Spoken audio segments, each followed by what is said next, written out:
Tay, totoo po bang anak ako ng duwende? Nabuntis po ba talaga ng maligno si nanay? Ako ang tatay mo, anak. Kaya kahit ano pang sabihin ng iba, sa akin ka lang makikinig. Ako ang ama mo at wala nang iba. Oo, naiiba ka. Pero hindi ka anak ng isang maligno. Dahil anak kita. Magandang araw po sa inyong lahat. Isa na namang kwento ng kababalaghan at pakikipagsapalaran ang ihahandog namin sa inyo. Kwento ito ng isang batang si Andoy. Sinasabi ng mga tao na siya ay anak ng isang duwende dahil sa kanyang itsura. Dahil doon ay may mga taong gustong saktan siya. At sa kanilang pagtakas mula sa pananakit ng mga tao ay napadpad sila ng kanyang ama sa kuta ng mga aswang. Ano-ano ang panibagong pagsubok na kanilang kakaharapin sa mundo ng mga kampon ng kadiliman? Magtagumpay kaya sila laban sa mapinsalang mga nilalang? Makabalik pa kaya sila sa kanilang normal na mga buhay?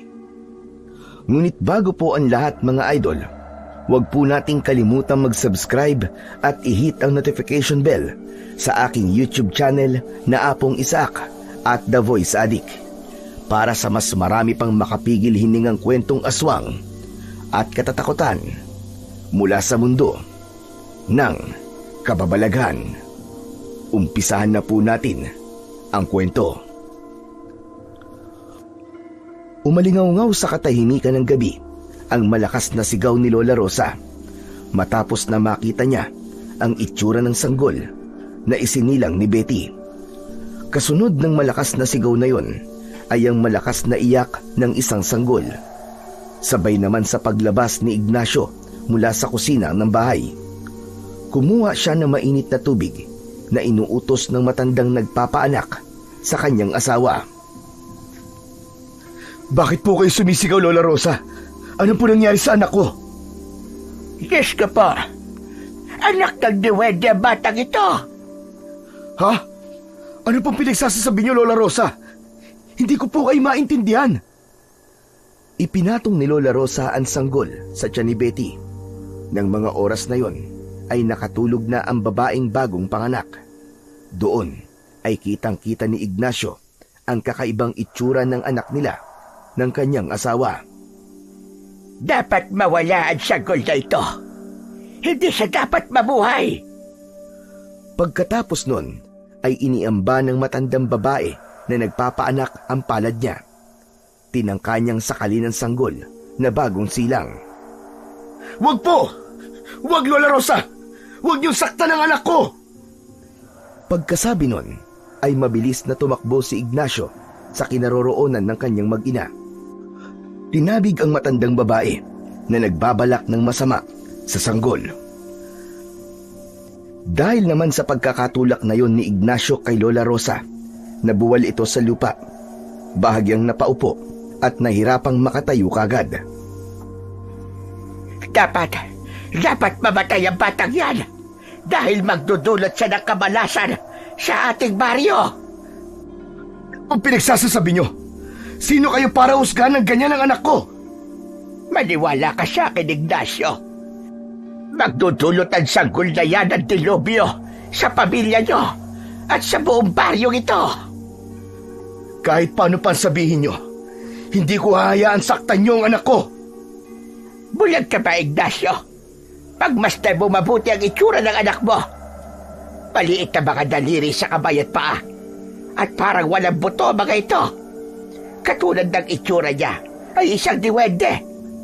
Maliit din siya sa isang normal na sanggol. Halos kasing laki lamang siya ng kuting na bagong silang. Kahit na ano pa po maging anyo ng anak ko, anak namin siya ni Betty. Hindi siya anak ng kahit na sinong maligno o ng diwendeng sinasabi niyo. Bahala ka kung ayaw mo maniwala sa akin. Pero wag mo ko sisisihin pag naghasit ng kamalasan ng sanggol na yan sa pamilya mo. Binalaan na kita. Hindi ka lang nakinig. Matapos nun ay tumalikod na si Lola Rosa at lumabas ng bahay ni na Ignacio. naglakad sa makipot na daan sa gitna ng palayan sa madilim na gabi. Tanging tanglaw niya ay ang liwanag ng buwan. Maya-maya pa ay may kakaibang naramdaman ang matandang babae. Pakiramdam niya ay may sumusunod na kung sinong nilalang mula sa kanyang likuran. Nais niyang makalayo kagad, kaya nagmamadali siya sa paglalakad. Dahil doon, hindi niya napansin ang mga nakausling bato, dahilan para matalisod siya at bumagsak sa lupa. Nang akmang tatayo na sana siya, nakarinig siya ng mahinang sitsit sa paligid. Luminga siya sa mga palayan, ngunit wala siyang nakitang tao doon. Kasunod ay inilinga niya ang paningin sa kanyang likuran, ngunit wala rin siyang nakita. Patuloy pa din ang pagsitsit sa kanya ng kung sinong nilalang. Tumatayo na ang kanyang balahibo sa braso. Sunod-sunod na din ang tibok ng kanyang puso dahil sa kaba at takot. Sino ka? Anong kailangan mo sa akin? Lumabas ka sa pinagtataguan mo! Magpakita ka! Walang naging tugon ang kakaibang nilalang. Sa halip ay patuloy lang ito sa pagsitsit sa kanya. Huwag mo akong tinatakot! Dahil hindi ako natatakot sa iyo! Magpakita ka sa akin! Lumantad ka! Pagkasabi nun ay may liwanag na lumabas mula sa isang kabuti na nasa kanyang harapan. Lumabas sa liwanag na yon ang isang maliit na nilalang. Sumiling yun sa ilalim ng kabuti. Ako si Pereko at isa kong duwende. Nanlaki ang mga mata ni Lola Rosa sa maliit na nilalang na nasa kanyang harapan. Gusto niyang tumakbo, ngunit masakit ang kanyang mga paa. Sanhi yun ng pagkakatapilok niya kani-kanina lamang. Napakaliit ng tinig nito, subalit nakakatakot at nanunuot sa kanyang pandinig. Hindi maaari! Duwende! Isa ka duwende! Tama! Ako ang ama ng sanggol na ipinanganak ni Betty. Bakit ka nagpakita sa akin? Anong kailangan mo? Nagagalit ka ba? Dahil sa pinagtangka akong sakta ng sanggol kanina? Oo, tama ka. Nagagalit ako sa iyo dahil walang sino man ang pwedeng manakit sa aking anak. Patawarin niyo po ako. Hindi ko na uulitin. Nagmamakaawa ko sa inyo. Patawarin mo ako. Yan din ang sabihin mo sa mga tao dahil sa oras na may manakit sa aking anak. Ang kamalasang sinasabi mo ay darating sa baryong ito. Subalit kung magiging mabait ang mga tao sa aking anak, ibibigay ko ang maginhawang buhay sa mga tao sa baryong ito. Sabihin ko po, umasa po kayong ipaparating ko yan sa mga taga rito sa baryo. Walang sino man na mananakit sa anak mo. Pagkakalagaan ko siya. Basta't tuparin mo lamang ang pangako mo. Ang kaginhawahan ng baryong ito. Marunong akong tumupad sa pangako. Basta't tandaan mo ang pinag-usapan natin ngayon. Mabuti akong kaibigan. Subalit, masama akong kaaway. Pagkatapos na banggitin ng duwending si Pereko ang huling pananalita niya, agad siyang naglaho. Kasabay din niyang naglaho ang kabuting kanina ay kanyang sinilungan. Doon din ay biglang nawalan ng malay si Lola Rosa. Samantala, habang nasa bahay kubo si Ignacio, nakaramdam siya ng pagkabalisa. Inalala niya si Lola Rosa. Naglakad ito sa madilim na daan, kaya naisipan niyang sundan ang matandang babae. Kahit paano, ay malaki ang naitulong nito sa pagpapaanak sa asawa niya. At hindi kaya ng konsensya niya na pabayaan na lang itong mag-isang maglakad sa dilim. Kaya nagpasya siyang sundan ang matandang babae. Iniwan na muna niya ang sanggol sa gilid ng papag na higaan, sa tabi ng natutulog niyang asawa. Bago siya umalis, kinalangan ng unan ang dalawang gilid ng sanggol upang matiyak na ligtas ito kahit naiwan niyang sandali. Hindi pa man siya nakakalayo, buwat sa kanilang bahay, nakita niya na kagad ang katawan ni Lola Rosa. Nakahiga ito sa gitna ng pilapil sa may palayan. Niyugyug niya ng bahagya ang katawan nito, ngunit hindi gumalaw ang matandang babae. Lola Rosa! Lola Rosa, gumising po kayo! Lola! Lola Rosa! Kahit na anong yugyug ang gawin ni Ignacio sa katawan ng matandang hilot, hindi pa rin ito gumagalaw. Kaya itinapat niya sa ibabang bahagi ng ilong ni Lola Rosa ang kanyang daliri. Nang makumpirma na humihinga pa ito, agad niyang binuhat ang matandang babae. Inuwi niya sa kanyang kubo.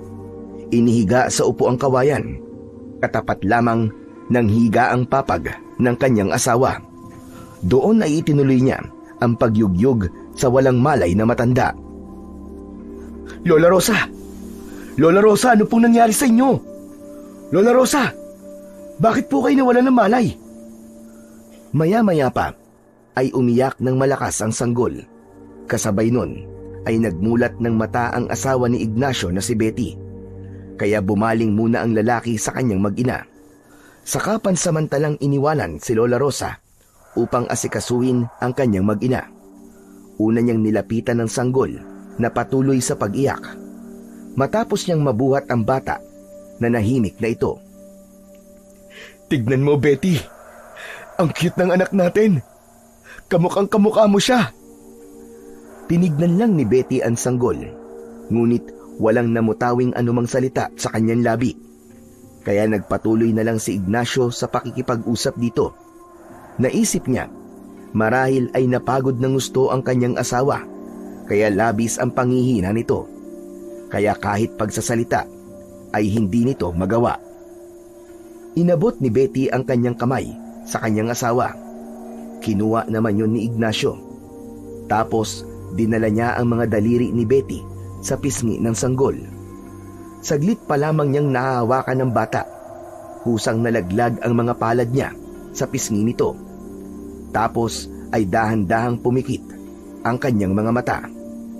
Ipinagtaka naman yun ni Ignacio, kaya sunod-sunod na yugyug ang ginawa niya sa kanyang asawa. Betty! Betty! Betty, gumising ka! Betty! Betty, gising! Patuloy siya sa pagyugyug sa katawan ng asawa. Subalit wala kahit na konting paggalaw mula sa katawan ni Betty. Doon na nakaramdam ng kakaiba si Ignacio. May nangyayari ng masama sa kanyang asawa. Betty! Betty, ano ba nangyari sa'yo? Betty, sumagot ka! Betty, nakikiusap ako sa'yo. Ito na ang anak natin, oh. Kay tagal natin siyang inintay tapos iiwan mo lang siya. Betty! Betty! Nang sandaling yon, unti-unti nang nagkamalay si Lola Rosa. Iminulat ang mga mata, saka dahan-dahang bumangon. Nagtaka pa siya ng bahagya kung bakit naroon siya sa bahay ni Ignacio. Gayong pagkakatanda niya ay umalis na siya dito. Naalala niya bigla ang pakikipag-usap niya sa duwende. Iniisip niya kung totoo bang nangyari yon o panaginip lamang ang lahat. Nasa ganun siyang pag-iisip nang dumako ang paningin niya kay Ignacio.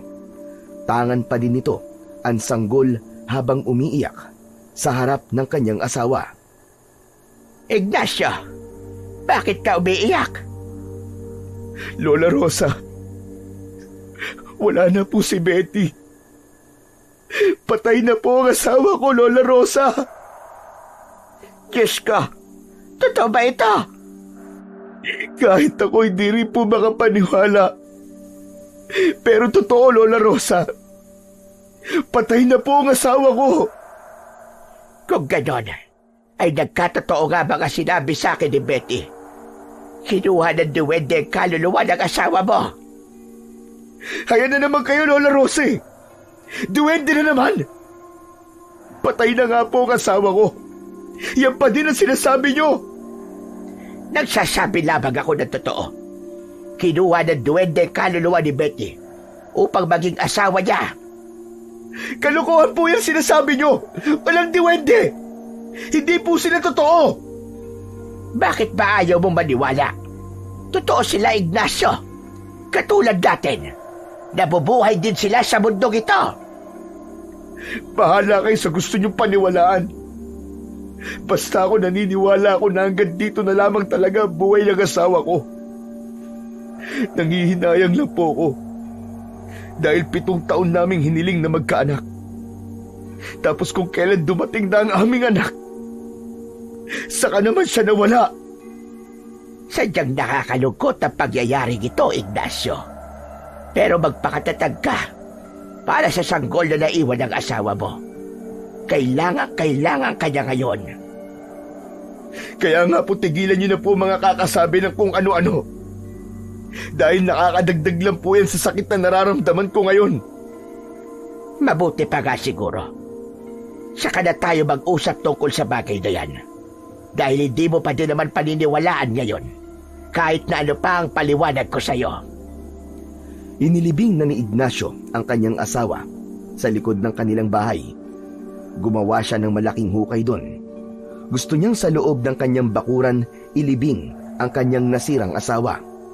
Para nang sa ganun, kung nais niya itong madalaw, madali niyang mapupuntahan.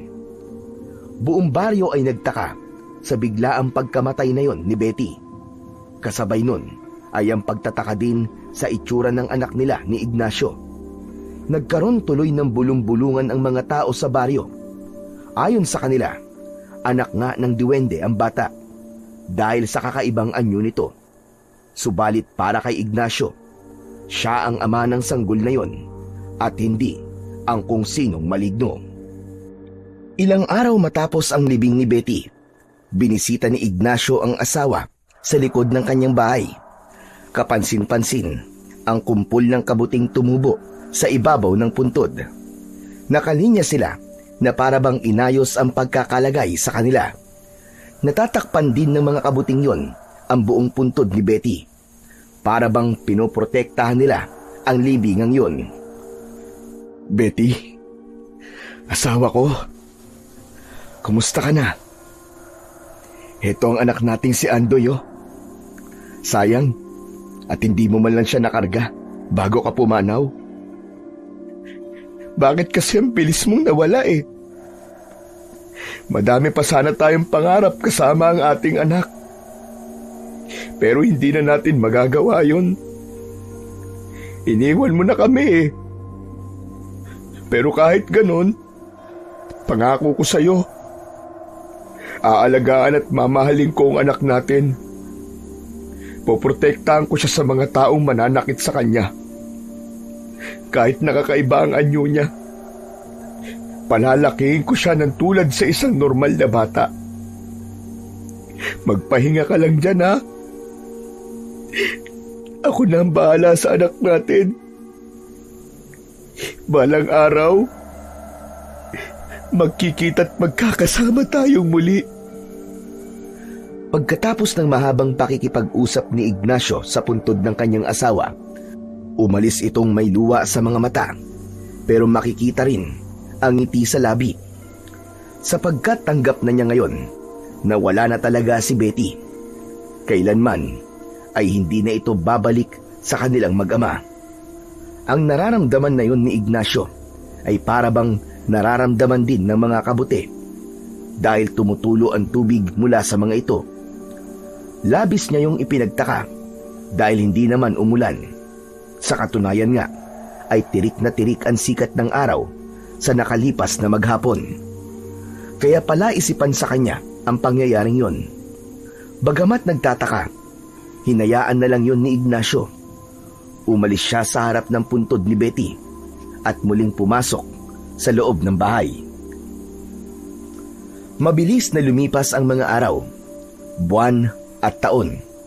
Edad 10 na si Andoy. Nakikita na sa mga kilos nito na hindi siya tulad sa isang normal na bata.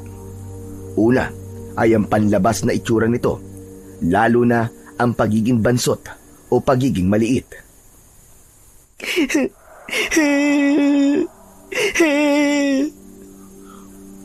O anak, aba, umiiyak ka na naman?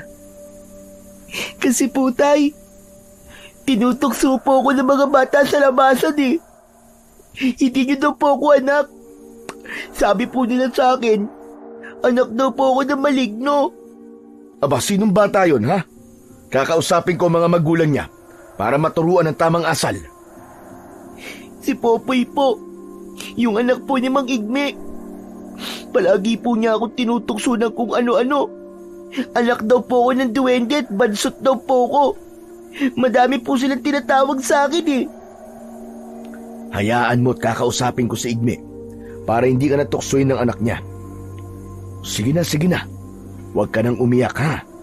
Saka huwag ka maniniwala sa kanila, anak. Naiiba ka sa kanila kasi espesyal ka. Hindi dahil sa pangit ka. Ganun po ba yun, Tay? Oo. At kapag may nanukso pa sa'yo na ibang bata, yun ang sabihin mo. Pero paano po ako magiging espesyal? Kung hindi ko po kayang gawin ang ginagawa ng ibang bata, kasi po ang daliri ko, hindi po kayang humawak ng bagay na nahahawakan nila.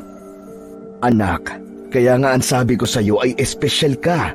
Biruin mo, kaya mong gawin ang lahat ng bagay kahit hindi nakakahawak ng kahit na ano mga daliri mo. Hindi ba? Bibihira ang taong braso ang ginagamit na panghawak sa kutsara at tinidor para kumain. Braso din ang panghawak mo sa baso pag umiinom ka. Kasi nga, malalaki ang gamit natin. Pero kahit na ganun, hindi ba nabubuhay ka naman tulad sa normal na bata? Tapos po, kaya lagi nila akong inaaway kasi maliit po ako kaysa sa kanila. Hanggang bewang lang po ako ng mga kalaro ko. Kasing edad ko lang po sila eh. Ano ka ba? Ayos lang yun, anak. Ang ibig sabihin nun, cute kang bata. Yun nga po ang dahilan eh. Kaya sinasabi nilang anak ako ng duwende kasi maliit ako eh. Kaya bansot po ang tawag nila sa akin. Huwag mo na lamang silang pansinin. Dahil alam mo naman ang totoo, di ba? Ako ang tatay mo at hindi ka anak ng duwende. Kasi naman tay parang totoo po ang sinasabi nila. Para po talaga akong duwende. Paano mo naman nasabi na mukha kang duwende? Hindi ka pa naman nakakakita nun. Si Lola Rosa po may sabi. Idinrawing niya po yung nakita daw po niyang duwende nung ipinanganak ako. Nakita ko. Kamukha ko po talaga yung drawing niya, tay. Kailan mo naman nakausap si Lola Rosa mo? Matagal nang hindi nagpupunta yun dito ah. Nung isang araw po, galing po siya kina Kapitan. Bakit? Ano daw ginawa niya dun? Namatay daw po mga alaga niyang mga manok. Tapos, may ilang nawawala pa daw po. Sino naman ang walang puso na gagawa nun kay Lola Rosa? Pambihira naman. Alam ng lahat ng tao sa baryong ito na mag-isa na lang siya. Aba, kaya imposible na may gumawa ng ganun sa kanya. Ewan ko po. Tay, yung tungkol sa sinabi ko po kanina, sabi ni Lola Rosa, kamukha ko daw po yung duwending nakita niya nung ipinanganak ako. Huwag kang magpapaniwala kay Lola Rosa, anak. Katang-isip lang niya yun. Panaginip lang niya lahat yun. Kaya akala niya, totoong nangyari sa kanya. Pero, parang totoong-totoo po ang pagkakasabi niya eh. Hay nako. Imposible yun, anak. Kaya tigilan mo na yan. Saka ako ang tatay mo. Sa akin ka dapat maniwala. Hayaan mo at kakausapin ko na lang din si Lola Rosa para hindi na siya magsabi ng kung ano-ano tungkol sa'yo. Nagugulo lamang ang isip mo eh. Wag na po, tay. Hindi din naman po ako naniniwala sa kanya eh. Buti naman kung ganun, anak. Siya nga pala, maghugas ka na ng kamay mo at kakain na tayo ng hapunan. Nakapagluto na ako ng paborito mong ulam, ginataang kabuti. Pero mag-aalas 6 pa lang po ah. Maaga pa po para maghapunan. Maigi na yun para maaga tayong makatulog. Gigising tayo na maaga bukas eh, dahil isasama kita sa bayan. Magtitinda tayo ng mga inani kong kabuti kanina. Talaga po? Oo nga, isasama kita. Yay! Pupunta kami sa bayan bukas! Labis ang saya ni Andoy ng mga sandaling yon. Sa sobrang saya niya, nagtatatalon pa ito sa harap ng kanyang ama. Minsan lang kasi ang ganung pagkakataon na isinasama siya ng kanyang ama sa bayan.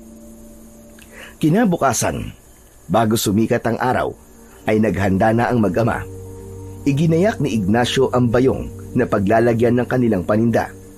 Samantalang si Andoy ay tahimik na naghihintay sa kanya. Nakaupo ito sa mahabang upuan na yari sa kawayan. Nang mga oras na yon, nakabihis na ito ng damit na pangalis. Mga damit na pangsanggol lang ang tanging kasya kay Andoy. Matapos ang lahat ng paghahanda, lumakad na ang mag-ama.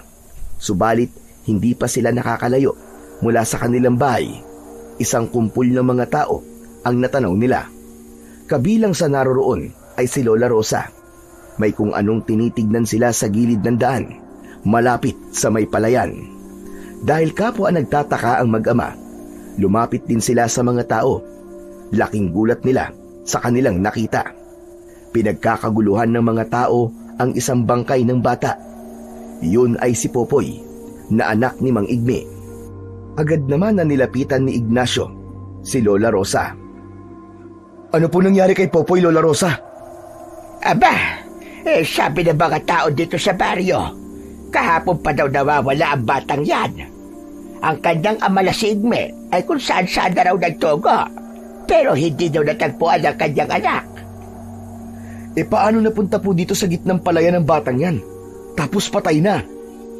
Hindi ko lang alam kung ano ang totoong nangyari, Ignacio. Pero ang balita ko, tinangay daw ng malaking ibon. Nakapagtataka naman po yun. Gano'n ba kalaking ibon ang tumangay sa bata? Yun nga rin ang iniisip ko. Narinig ko lamang yun sa mga usap-usapan ng mga tao. At teka nga pala, naalala ko. Andoy, magkalaro kayo kahapon ng batang ito, hindi ba?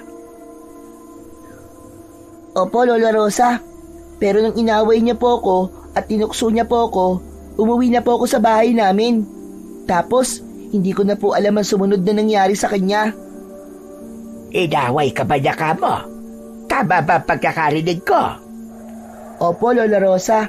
Tama po kayo. Hindi kaya may kinalaman ng diwende sa pagkamatay ni Popoy? Napaurong bigla ang mag-ama sa tinuran na yon ni Lola Rosa.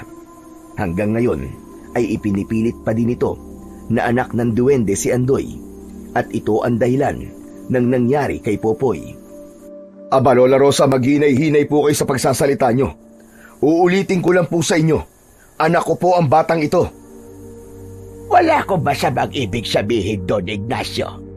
Ang sakin lang naman, yan ang sinabi sa akin ng diwendeng si Pereco. Ayon sa kanya, kapag nasaktan ang anak niya, igaganti niya ito.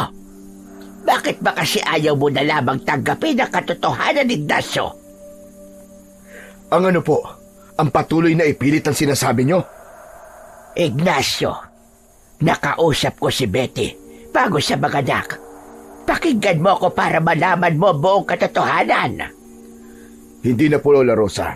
Kung puro kasinungalingan lamang ang sasabihin nyo. Hindi ako nagsisinungaling. Totoo. Ibig kong pagmalasakitan kayo mag-ama. Pati na mga naninirahan sa baryong ito. Kaya nga palagi ko sinasabi sa kanila, wag nilang sasaktan si Andoy. Tigilin na rin ang panunukso para hindi sila mapahamak. Yan ang kabilin-bilina ng duwending ama ni Andoy. Narinig ng lahat ng taong naroroon ang tinuran na yon ni Lola Rosa. Masamang tingin ang ipinukol ng mga tao sa mag-ama. Aba, kung ganun pala, ang batang ito pala ang dapat nating sisihin sa salot na nangyayari sa ating baryo. Siya ang dahilan sa pagkamatay ng anak ko. Para hindi totoo yan. Nagkakamali kayo.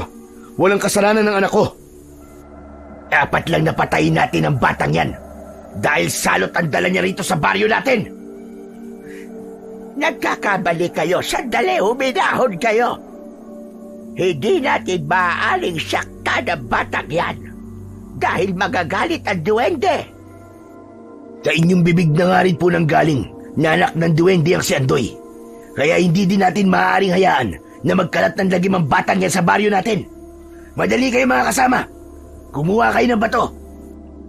Paulan na natin ng bato ang batang yan hanggang sa mamatay para mawala ng salot dito sa atin.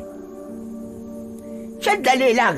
Sandali lang mga kasama, tigilan nyo yan. Huwag niyong babatuhin ang bata. Tumigil kayo!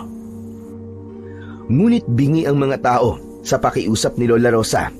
Sa halip, isa-isang kumuha ng bato ang mga taong naroon at ipinukol ang hawak na mga bato sa batang nasa harapan nila. Subalit labis ang pagtataka ni Ignacio nang biglang lumiwanag ang kabuti na dala nila na nasa loob ng bayong. Parang may buhay ang mga ito na humarang sa harap ni Andoy. Dahil doon, hindi direktang tumama sa anak ni Ignacio ang batong ipinupukol ng mga tao. Tay, ano po gagawin natin? Natatakot po ako. Huwag ka matakot, anak. Poprotektahan kita kahit na anong mangyari. Inilabas ni Ignacio ang lahat ng mga kabuti na laman ng kanyang bayong. Sa dami ng mga yon, nagawa silang takpan. Doon, mas lalong nag-alab ang galit ng mga tao. Lalong-lalo na si Mang Igme. Hayop na yan! Totoo ngang anak ng diwende ang batang yon! Kaya ituloy natin ang pagbato! Huwag tayong papayag na makatakas sila! Tuloy lang mga kasama! Itigil nyo yan! Itigil nyo! Huwag nyo saktan ng bata!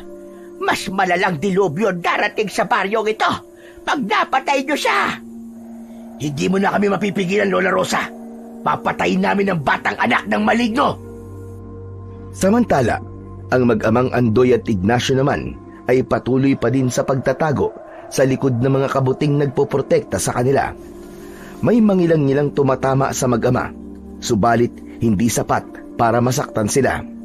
Nang oras na yon, may kakaibang nararamdaman na si Andoy sa kanyang sarili. May lakas na gustong kumawala sa kanyang pagkatao. Anak, ano nangyayari sa'yo? Bakit naging kulay asul ang mga mata mo? Hindi ko rin po alam, Tay. Ang gusto ko lang pong gawin ngayon ay utusan ng mga kabuti. Gusto ko pong iganti nila tayo dahil sinaktan po tayo ng mga tao. Wag mong gagawin yun, anak. Tumakas na lamang tayo. Ngunit huli na ang lahat. Nakalabas na ang itinatagong kakayahan ng batang si Andoy. Dahil pagkatapos ng isang malakas na sigaw, kasabay ng paggalaw din ng mga kabute sa ere. Isa-isang lumipad ang mga kabute patungo sa mga taong bumabato sa mag-ama. Pagkatapos ay parang may buhay na dumikit ang mga kabute sa mga mata ng taong nananakit sa kanila. Yun ang naging daan upang tumakas ang mag-ama. Ikinabigla ng lahat ang sunod na nangyari.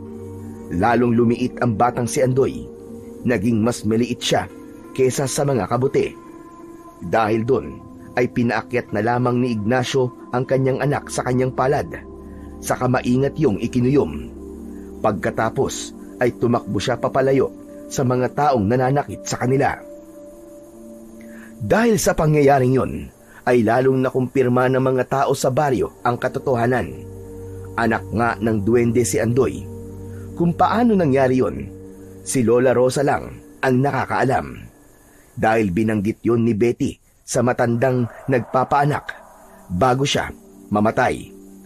Subalit sa tuwing sasabihin yun ng matandang babae kay Ignacio, ayaw nitong makinig. Kaya hanggang ngayon, hindi pa din matanggap ang katotohanan kahit maraming taon na ang lumipas. Samantala, dumiretso sa loob ng kanilang bahay ang mag-amang Ignacio at Andoy. Matapos na makapasok sila sa loob ng kanilang tahanan, ay bumalik na sa normal na anyo o dating laki ang katauhan ng bata. Tay, bakit po nangyari sa akin yung kanina? Bakit po lumiit po ako lalo? Nakakalungkot isipin, anak. Pero siguro nga, hindi talaga kita anak. Kung ganun po, talagang anak pala ako ng diwende? May halong lungkot ang mukha ng bata sa katotohanang nalaman. Naguguluhan siya sa kung ano ang nararamdaman niya. Masaya dahil may espesyal siyang kakayahan. Subalit kapalit nun ay ang malagay sa panganib ang buhay nilang mag-ama. Huwag kang malungkot, Andoy. Kahit na hindi kita totoong anak, walang magbabago. Ituturing pa din kitang anak ko. Ako pa din na magiging tatay mo. Salamat po, Tay. Akala ko po kasi iiwan niyo na po ako. Aba, syempre hindi ko kayang gawin yun sa'yo, anak.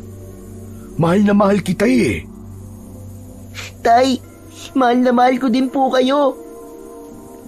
Naluluwa pang yumakap si Andoy sa kanyang ama. Ginantihan din yun ni Ignacio ng yakap. Kasabay ang mahinang paghagod ng palad niya sa likod ng kanyang anak-anakan. O sige na. Igayak mo na ang maaari mong dalhin sa pag-alis natin mamayang gabi. Paano po tayo makakatakas sa mga tao? Lalo pa silang dumadami sa labas ng bahay natin. Gagamitin natin ang kakayahan mo mapasunod ng mga kabuti, anak. Sila ang magiging sandata natin. Paano po, tay? Ano pong gagawin ko? Paano mo ba nakontrol ang mga kabuti kanina? Inisip ko lang po kung ano ang gusto kong mangyari tapos, yun po, sumunod na po sila. Kung ganon, madali lang natin sila matatalo. Lalo na't wala naman silang espesyal na mga kapangyarihan na katulad mo. Pero, tay, madami po sila eh. Kahit na gaano pa sila karami, makakaya mo sila. Huwag ka lamang panghinaan ng loob, anak. Naiintindihan mo ba ako? Opo, tay. Lalabanan ko po silang lahat. Makakatakas po tayo dito.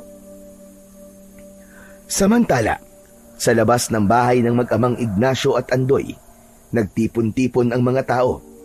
Mabilis na kumalat ang balita sa buong baryo. Kaya lahat ng sakuna at mga hindi pangkaraniwang pangyayari ay isinisi na nila kay Andoy. Kahit na wala naman talaga siyang kinalaman doon. Lumabas na kayo dyan! Ignacio! Andoy! Huwag mong itago ang salot na batang yan! Hindi mo yan anak! Anak yan ng diwende! Dinig ng mga nasa loob ng bahay ang sigaw na yon ni Mang Igme mula sa labas. Dama sa boses nito ang galit at hinagpis. Patuloy nitong isinisisi kay Andoy ang pagkamatay ng kanyang anak. Nang mga oras na yon ay labis na ang pag-aalala ni Lola Rosa. Inaalala niya ang galit ng diwending si Perico. Hindi dapat masaktan ng mga tao ang anak niya. Upang manatili ang pagtulong ng diwende sa mga tao sa baryo. Tigilan nyo na ito, Igme. Lalong magagalit ang diwende sa atin. Baka mas nakakatakot na salot pa ang ipadala niya sa baryong ito pag hindi nyo tilantanan ang anak niya. Hindi maaari, Lola Rosa. Kailangan managot siya sa pagkamatay ng anak ko. Sigurado ka bang may kinalaman si Andoy sa pagkamatay ng anak mo? Ayon sa nakakita sa bangkay ni Popoy, wakwak ang kanyang tiyan. Wala na ang puso at atay ng matagpuan natin. Kaya paanong magiging kagagawan yun ni Andoy? Isa pa, nabigla lamang ako sa sinabi ko kanina. Maniwala ka sa akin. Higilan nyo na ito. Sa ipinakita niyang kakayahan niya kanina, nakakasiguro kong siya ang dahilan sa sinapit ng anak ko. Nagkakamali ka, Igme. Aswang ang pumatay sa anak mo. Ang ganong pagpatay, tanging aswang lang ang makakagawa. Tama na, Lola Rosa. Matagal nang walang aswang na gumagala sa baryong ito. Mula pa noong saraduan ng tarangkahan ng ilog sa hangganan ng ating baryo. Ulit paano, Igme? Kung muli na yun nabuksan, may mga tao pa bang nagagawi sa lugar na yon sa kasalukuyan? Wala na, hindi ba? Dahil walang nangangahas na magtungo doon. Binasbasa na medalyon ng tarangkahan na yon, kaya imposibleng mabuksan yun ng mga aswang. Posible yun, Igme, sapagkat patay na ang taong may hawak ng medalyon. Patay na ang aking asawa na nagsara ng tarangkahan na yon. Kaya ang bisa ng orasyon ay wala na din. Ano bang ibig niyong mangyari? Pabayaan ko na lamang ang mag-ama? Hindi sa ganon. Ang punto ko lang, mag-isip muna kayo bago magpadalos-dalos ng desisyon. Walang nakakatiyak sa totoong nangyari sa mga naganap na pagpatay ng nakaraang mga araw. Kaya mag-imbestiga muna kayo bago kayo manghusga. Saglit na natigilan si Mang Igme, pati na ang mga kasamahan nito. Napag-isip-isip nilang may punto nga si Lola Rosa sa mga sinabi nito. Paano nga kung walang kinalaman ang batang si Andoy sa patayan, kung ang mga aswang talaga ang pumapatay sa kanilang baryo. Samantala, mataman naman na nakikinig ang mag-ama sa loob ng kanilang bahay kubo. Hindi man malinaw sa kanilang pandinig ang pinag-uusapan sa labas, subalit naramdaman nilang pumayapa na ang mga ito. Maya-maya pa ay nakarinig sila ng mahinang katok. Nag-aatubili si Ignacio na buksan ang pintuan dahil baka patibong lang ang lahat. Ignacio! Ignacio, si Rosa ito! Buksan mo ang pinto! Nang marinig ng mag-ama ang boses ni Lola Rosa, naging kampante sila. Alam nilang hindi sila ipapahamak ng matandang babae. Dahan-dahan silang lumapit sa pinto, pero hindi pa din nila yon magawang buksan. Lola Rosa, umalis na po kayo. Baka madamay lamang po kayo sa kaguluhan dyan sa labas. Buksan mo na ito, Ignacio. Nakausap ko na sila. Hindi na sila maggugulo sa inyo, maniwala ka. Nagtataka man si Ignacio dahil sa bilis ng pangyayari. Pinili na lang niyang maniwala kay Lola Rosa. Dahan-dahan niyang binuksan ang pinto ng kubo. Maliit na siwang lang muna ng pinto ang ibinukas niya. Sapat lamang upang makita niya ang nangyayari sa labas. Doon din ay nakita ni Ignacio na unti-unti nang umaalis ang mga tao sa labas ng bahay nila. Kaya naman, nakahinga na siya ng maluwag. Bakit hindi pa po kayo umuwi sa bahay niyo, Lola Rosa? Sumabay na po kayo sa pag-uwi para hindi na po kayo mahirapan maglakad sa pilapil. Madilim po ang daan sa palayan. Baka kung mapano po kayo. Meron lang sana akong nais na ibigay sa iyo, Ignacio. Ano po ba yun? May kung anong dinukot si Lola Rosa sa bulsa ng kanyang suot na bestida. Saka iniabot sa palad ni Ignacio. Ito ang medalyon ng nasira kong asawa. Ibinibigay ko na ito sa iyo, Ignacio. Pero Lola Rosa, hindi ko po matatanggap to. Napakahalaga po ng bagay na ito para sa inyong asawa. Ay, nako, Ignacio. Matagal na siyang patay. Saka wala din kaming anak na pamamanahan yan. Kaya naisip kong sa'yo ko na lang ito ibigay. Matanda na ako at nararamdaman kong hindi na rin tatagal ang buhay ko. Yan na nga lang yata ang dahilan kung bakit nabubuhay ako sa mundong ito. Dahil hindi ko pa ito naipapasa sa susunod na mga ngalaga sa kanya. Lola Rosa, wag naman po kayo magsalita ng ganyan. Hahaba pa po ang buhay niyo. Madami pa po kayong matutulungang mga buntis sa kanilang panganganak. Mahina na ako, Ignacio. Yan ang totoo. Pinipilit ko lamang ang sarili ko na maghanap buhay. Sapagkat wala naman akong pamilya na masasandalan. Pagod na ako mag-isa. Kaya ngayong naipasa ko na sa iyo ang medalyon. Kahit na mamatay na ako ngayon o bukas, payapa akong mamamahinga. Natupad ko na ang ipinangako ko sa aking asawa. Ipinangako ko sa kanyang ibibigay ko na lamang ang medalyon sa taong karapat-dapat na susunod na magmamay-ari sa kanya. Salamat po kung ganun, Lola Rosa. Dahil ako po ang napili niyo. Salamat din po sa pagtulong niyo po sa akin kanina. Nakahanda na po sana kaming tumakas ni Andoy Pero hindi na po natuloy dahil sa ginawa niyo pong pagpapaliwanag sa mga kababaryo natin. Iniligtas niyo po kami ng anak ko. Walang ano ba yun, Ignacio? Nabubulagan lamang kanina ang mga kababaryo natin. Kaya ganun ang ginawa nila. Akala nila ay masamang bata si Andoy dahil lang sa anak siya ng isang diwende. Yun po kasi ang madalas na naririnig ng mga tao Pag sinabing diwende, masama na po kaagad. May mabuti at masasamang diwende. Kaya mapalad si Betty dahil mabuting diwende ang nakabuntis sa kanya. Teka lang po, Lola Rosa. Paano naging mabuti yun? Kung binuntis niya po ang asawa ko. Lingid sa iyong kaalaman, bago manganak ang iyong asawa, pumunta siya sa aking bahay. Ano pong ginawa niya sa bahay niyo? Ano pong pinag-usapan niyo? Ipinagtapat niya sa akin na meron daw siyang nakakausap na kaibigan niyang duwende. Totoo po ba yan, Lola Rosa? Kasi wala po siyang nababanggit sa akin tungkol po sa bagay na yan.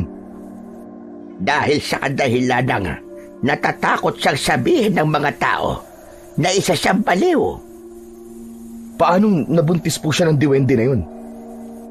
Naalala mo ba nung minsang nag-away kayo na wala siya ng ilang araw? Opo, naalala ko po yun. Nag-away kami dahil sa napag-usapan namin ang tungkol sa hindi namin pagkakaroon ng anak. Inakala po niya na sinisisi ko po siya, kaya umabot ng 7 taon na wala po kaming anak. Ayon kay Betty, dinala siya ng diwende sa tirahan niya dahil sa kagustuhan niyang mabigyan ka ng anak. Ibinigay niya ang kanyang sarili sa diwendeng si Pereco. At yun na nga, si Andoy ang naging bunga ng pangyayaring yon. Paano po mangyayari yun? Malaki po ang asawa ko kumpara sa diwende. Samantalang, di ba po, ang diwende halos ganito lamang kalaki. Yun ay dahil kaya ng kapangyarihan ng mga diwende na paliitin ang sino mang tao upang umangkop sa kanilang anyo. Kaya pala, nung bumalik siya ay tulala siya. Hindi ganang umiimik dahil may gumugulo sa kanya. Hindi ko man lang po namalayan yun ha. Tulad ng sabi ko sa iyo, ibinigay ng diwende ang anak na hinihiling ng asawa mo sa kanya. Pero ang kapalit nun ay ang buhay niya. Ganong kanya kamahal, Ignacio. Handa niyang ibigay ang sarili niyang buhay. Mapasaya ka lamang. Maibigay lang ang anak na pinakahahangad mo. Hindi pa din po ako makapaniwala sa mga naririnig ko ngayon. Totoo po ba ang lahat ng yan, Lola Rosa? Ignacio, totoo ang lahat ng sinasabi ko sa iyo. Ikaw lamang ang tumatanggi na pakinggan ako.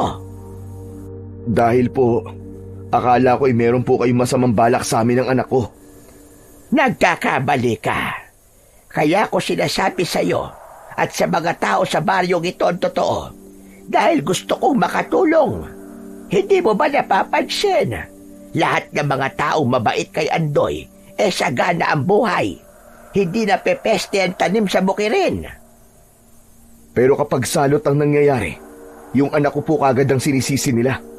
Tulad ng nangyari sa anak ni Mang Igme. Dahil lang nakaaway siya ng anak ko kahapon, si Andoy na kagad ang sinisisi nila. Kitang-kita na ba ng ebidensya na aswang ang pumatay kay Popoy? Hindi maaaring parusa yon ni Pereco sa kanya. Nagkataon lamang na siya ang nabiktima ng aswang. Hindi naman po natin sila masisisi kung ayaw po nilang maniwala eh. Matagal na pong tahimik ang baryong ito sa nakalipas na 10 taon. Walang aswang na gumagala sa ating baryo. Yan nga din ang hindi ko maintindihan. Pero ano pa man, mag-ingat na lang tayong lahat. Tama po kayo, Lola Rosa. Ignacio, humahaba na pala ang pag-uusap natin. O sige na, kailangan ko nang umuwi. Magpahinga na kayo. Lola Rosa, dito na lang po kayo matulog. Bukas na lang po kayo umuwi. Hindi maaari. May mga manok akong binabantayan sa gabi. Alam kong nabalitaan mo nang nangyari sa aking mga alaga noong nakaraang araw. Kaya nga po, naikwento nga po sa akin ni Andoy. Kung hindi po kayo mapipigilan, hihatid ko na lamang po kayo. Ay dyan, hindi na ako tatanggi dyan. Sige, ihatid mo na lamang ako sa amin. Pagkatapos na makuha ni Ignacio ang lampara nila, pinuntahan niya sa kwarto ang kanyang anak. Naabutan niya itong natutulog na, kaya hindi na niya ginising pa. Nagpasya siyang iwan muna sandali ang kanyang anak upang maihatid si Lola Rosa. Subalit lingid sa kaalaman niya, may nakaambang kapahamakan sa kanyang nag-iisang anak. Buong akala nila ay nakumbinsi ni Lola Rosa si Igme. Subalit hindi pala. Pagkaalis ng mga tao sa harap ng bahay ni Ignacio, bumalik siya doon upang magmanman. Humahanap ng tiyempo kung kailan niya isasagawa ang kanyang plano. Nang mapansin niya na lumabas ng bahay si Lola Rosa at Ignacio, napangisi pa ito dahil pagkakataon na niya yon na gawin ang kanyang plano. Ito na ang pagkakataong hinihintay ko. Dito natin masusubukan kung anak ka nga ba ng diwende. Kung totoo yun, maililigtas ka sa gagawin ko. Pero kung hindi, pasensyahan na lang. Samantala, biglang nakaramdam ng pagkabalisa si Ignacio habang naglalakad sila ni Lola Rosa. Bigla kasing uminit ang suot niyang medalyon. Hindi naman yun nakatakas sa mapanuring mga mata ng matandang babae. Bakit, Ignacio? May problema ba? Lola Rosa, pakiramdam ko po kasi may nais ipaiwatig sa akin ng medalyong bigay niyo eh. Uminit po bigla eh. Kung umuwi ka na kaya muna, baka may nangyaring masama kay Andoy. Pero paano po kayo, Lola Rosa? Madilim po ang daan. Baka kayo naman po mapahamak. Matanda na ako. Kaya ko na ang sarili ko. Sige na, unahin mo na si Andoy. Matapos na maiabot ang lampara na daladala niya sa matanda, naglakad na pabalik ng bahay si Ignacio. Samantala, si Lola Rosa naman ay nagdadalawang isip kung tutuloy na ba siyang umuwi ng bahay o susunod siya kay Ignacio. Pero sa huli, nanaig pa din ang pag-aalala niya sa mag-ama. Nagpa siyang sundan na rin si Ignacio. Samantala, tapos nang malagyan ni Igme ng gas ang paligid ng bahay ng mag-amang Ignacio at Andoy, inilabas niya ang posporo na gagamitin niya upang sindihan yon.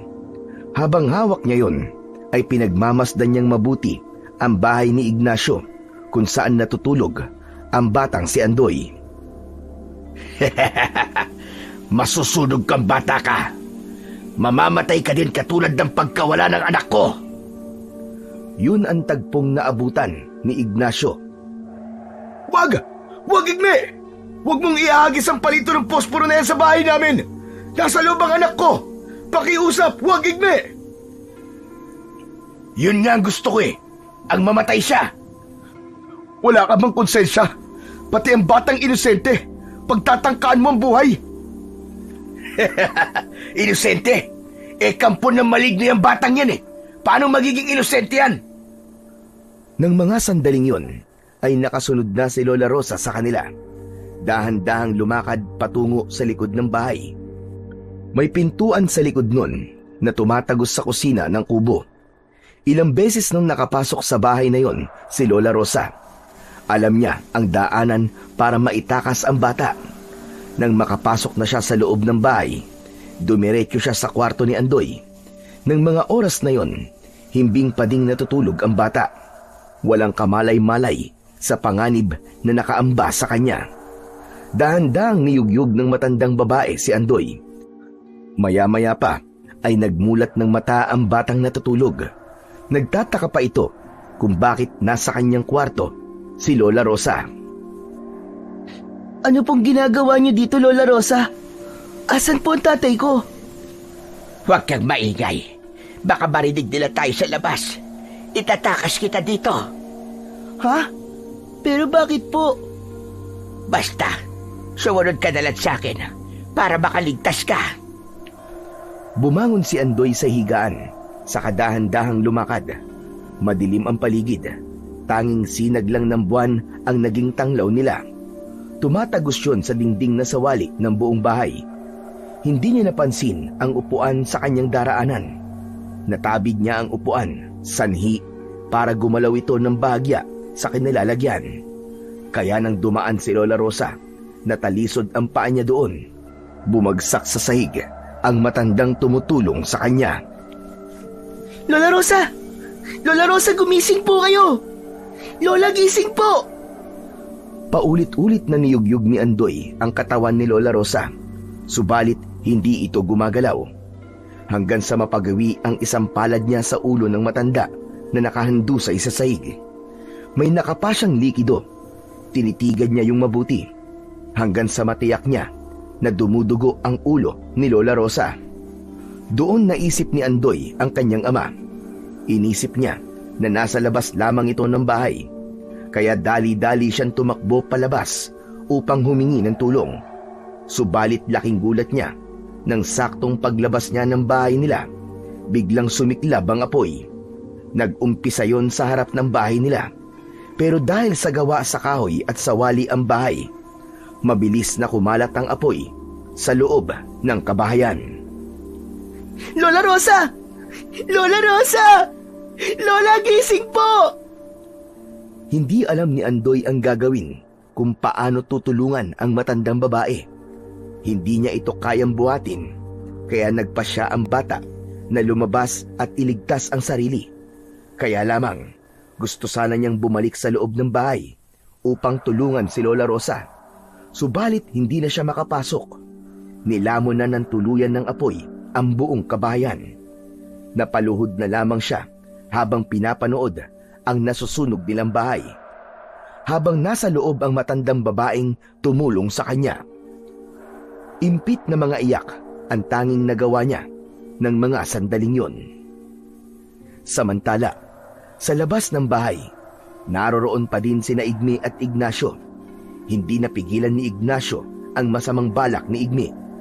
Nagtagumpay yun na sunugin ang bahay niya. Humahalakhak pa ito habang nakatingin sa nasusunog niyang tahanan. Hayop ka, Igme! Napakahayop mo! Wala kang kasing sama! Hindi nagawang iligtas ni Ignacio ang anak dahil sa biglang pagsiklab ng apoy. Dahil ang alam niya'y naroon pa rin sa loob si Andoy. Kasunod noon ang malakas na kamao ni Ignacio na dumapo sa muka ni Igme. Bagamat nasaktan ito, ay patuloy pa rin ito sa nakakauyam na paghalakhak. Iginanti ko lang ang anak ko.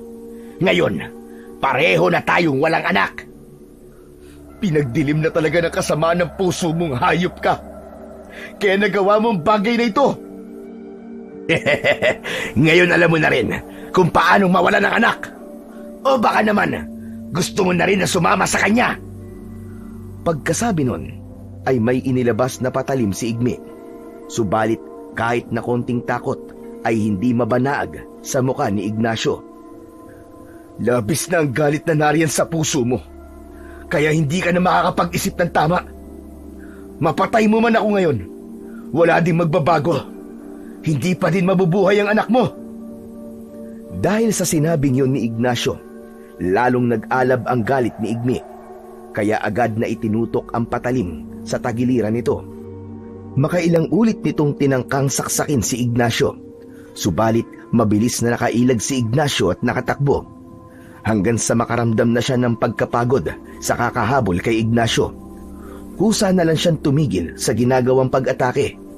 Napaluhod na lang sa lupa. Saka malakas na palahaw ang pinakawalan.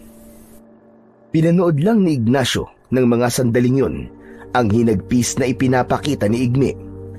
Maging siya man ay ganun ang nararamdaman ng oras na yon. Kasabay ng malakas na palahaw ni Mang Igme ay malakas na kulog at kidlat. Sinundan pa ng malakas na ulan. Para bang pati ang langit ay nakikidalamhati sa kanila. Dahil doon ay unti-unting napugnaw ang apoy sa bahay na nasusunog. Nang lubusan ng mawala ang apoy, tumambad sa dalawang lalaki ang isang sunog na bangkay. Agad na nilapitan yon ni Ignacio, saka niyakap. Anak ko! Anak! Narito na si tatay. Patawarin mo ako kung hindi kita nailigtas. Malakas na palahaw ang pinakawalan ni Ignacio ng mga sandaling yon. Mula sa kinaroroonan ni Andoy, dinig niya ang malakas na iyak na yon ng kanyang ama. Tatay! Si tatay! Umiiyak si tatay! Mula sa punong kanyang pinagtataguan, sumilip siya sa nangyayari sa nasunog nilang bahay. Patuloy na umiiyak si Ignacio habang yakap ang sunog na bangkay. Inakala niya na ang kanyang anak ang namatay sa sunog. Kaya naisipan ni Andoy na lumabas na sa kanyang pinagtataguan. Dahan-dahan siyang lumapit sa ama bago muling nagsalita. Tay! Tatay! Namilog naman ang mga mata ni Ignacio dahil sa pagkabigla. Hindi niya inakala na buhay pa pala ang kanyang anak. Totoo ba itong nakikita ko? Buhay ka, anak? Opo, Tay! Kung ganon, sino tong bangkay na to? Si Lola Rosa po. Iniligtas niya po ako. Magkahalo ang emosyon na nararamdaman ni Ignacio ng mga oras na yon. Masaya siya dahil nakaligtas ang kanyang anak. Subalit malungkot din dahil sa napahamak ang matandang naging mabuti sa kanya. Samantala, masama ang tinging ipinukol ni Igme sa batang si Andoy. Hindi niya din inakala na buhay pa ito. Buhay ka pa pala. Totoo ngang anak ka ng malignong diwende. Totoo, Igme. Anak siya ng asawa ko sa isang diwende. Kaya matakot ka ng hayop ka. Dahil hindi mo alam kung anong kayang gawin ng anak ko. Ha? Tinatakot mo ba ako, Ignacio? Hindi. Binabalaan lamang kita, Igme. Kaya umalis ka na habang nakakapagtimpi pa ako sa iyong hayop ka. Mabilis na pagtakbo ang ginawa ni Igme. Marahil ay dala ng kanyang kaba at takot.